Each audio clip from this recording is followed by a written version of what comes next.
Hi everyone, hope you all are doing great. നമ്മുടെ സ്ത്രീകളുടെ പല കാര്യങ്ങളും ഭയങ്കരമായിട്ട് ചർച്ച ചെയ്യപ്പെടാറുണ്ടല്ലേ. അതിൽ ചിലതാണ് മെൻസ്ട്രേഷൻ ടൈമിൽ നമ്മളുടെ സ്ട്രഗിൾസ്, അതുപോലെ നമ്മളുടെ മൂഡ് സ്വിങ്സ് എല്ലാം. ഇതുപോലെ തന്നെ ചില സിറ്റുവേഷൻസ് പുരുഷന്മാർക്കും ഉണ്ട് എന്നുള്ള കാര്യം അവർക്കും അറിയില്ല, അവർക്ക് ചുറ്റുമുള്ള സ്ത്രീകൾക്കും അറിയില്ല എന്നുള്ളതാണ് വളരെ വിഷമകരമായിട്ടുള്ള യാഥാർത്ഥ്യം.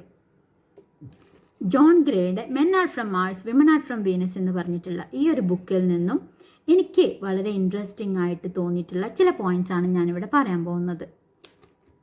പുരുഷന്മാർക്ക് ചില സമയങ്ങളിൽ ഒരു വിഡ്രോവൽ മെൻറ്റാലിറ്റി ഉണ്ടാവും. ഫാമിലിയിൽ നിന്നും സൊസൈറ്റിയിൽ നിന്നും ഒന്ന് പിന്തിരിയാൻ വേണ്ടി ആഗ്രഹിക്കുന്ന ഒരു സമയം. ഇത് അവരുടെ ഒരു നേച്ചറാണ് എന്നുള്ള കാര്യമാണ് സ്ത്രീകൾ എന്ന നിലയിൽ നമ്മൾ മനസ്സിലാക്കേണ്ടത്. നമ്മുടെ ഹസ്ബൻഡ് ആവാം, മക്കളാവാം, അച്ഛനാവാം, ബ്രദറാവാം, ആര് തന്നെ ആയാലും അവർക്കും ഇത്തരത്തിലൊരു സിറ്റുവേഷൻ ഉണ്ട് എന്നുള്ള കാര്യം നമ്മൾ മനസ്സിലാക്കണം. അവർ അവരുടേതായിട്ടുള്ള ഒരു കേവിലേക്ക് പോകാൻ ആഗ്രഹിക്കുന്ന ഒരു സമയമാണ് അത് എന്നുള്ളത് നമ്മൾ മനസ്സിലാക്കുക. ഇത്തരം സാഹചര്യങ്ങളിൽ നമ്മൾ സ്ത്രീകൾ ശ്രദ്ധിക്കേണ്ടതും ചെയ്യാൻ പാടില്ലാത്തതുമായിട്ടുള്ള ചില കാര്യങ്ങളാണ് ഇപ്പോൾ ഷെയർ ചെയ്യാൻ പോകുന്നത്. അവർക്ക് ഇത്തരത്തിലൊരു സ്പേസ് ആവശ്യമാണ് എന്നുള്ളത് അവരുടെ ബിഹേവിയറിൽ നിന്ന് തന്നെ നമുക്ക് മനസ്സിലാവുന്ന ഒരു സമയം ഉണ്ടാവും അല്ലേ. അതിനെ നമ്മൾ അലൗ ചെയ്യാം. രണ്ടാമത്തെ പോയിന്റ്, അവർക്ക് വേണ്ടിയിട്ട് അവർ ഫേസ് ചെയ്യുന്ന പ്രോബ്ലത്തിന് ഒരു സൊല്യൂഷൻസോ അഡ്വൈസോ ഒന്നുമായിട്ട് നമ്മൾ പോവേണ്ട ആവശ്യമില്ല. കുറച്ച് സമയം അവരുമായിട്ട് സ്പെൻഡ് ചെയ്ത് കഴിയുമ്പോൾ അവർ ഏത് പ്രോബ്ലമാണോ ഫേസ് ചെയ്യുന്നത് അതിനുള്ള സൊല്യൂഷൻസ് അവർ തന്നെ കണ്ടെത്തിയിട്ട് തിരിച്ചു വരും എന്നുള്ളത് നമ്മൾ ട്രസ്റ്റ് ചെയ്യുക. മൂന്നാമത്തെ കാര്യം എന്ന് പറയുന്നത്, ഫ്രീക്വൻ്റ് ആയിട്ട് അവർക്ക് എങ്ങനെയാണ് ഫീൽ ചെയ്യുന്നത്, അവരെന്താ എങ്ങനെ ഇരിക്കുന്നത്, എന്താ നിങ്ങൾക്ക് പറ്റിയത് എന്നുള്ള ക്വസ്റ്റ്യൻസ് ഒന്നും ചോദിക്കാതിരിക്കുക. കാരണം അവർക്ക് അതിന് കറക്റ്റായിട്ടുള്ളൊരു ആൻസർ നമുക്ക് തരാൻ പറ്റില്ല എന്നുള്ളതാണ്. ഇത് അവർക്ക് എന്തെങ്കിലും പ്രോബ്ലം ഉണ്ടെങ്കിലും ഇല്ലെങ്കിലും ചില സാഹചര്യങ്ങളിൽ അവർക്ക് ഒരാവശ്യകതയാണ് ഉൾവലിയ എന്നുള്ളത്.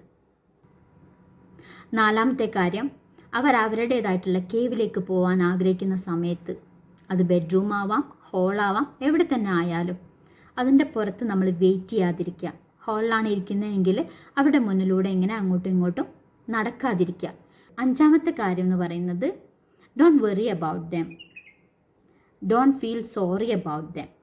അവരെ പറ്റി പാവം തോന്നേണ്ട കാര്യമില്ല, അവരെ പറ്റി വെറീഡ് ആവേണ്ട ആവശ്യമില്ല.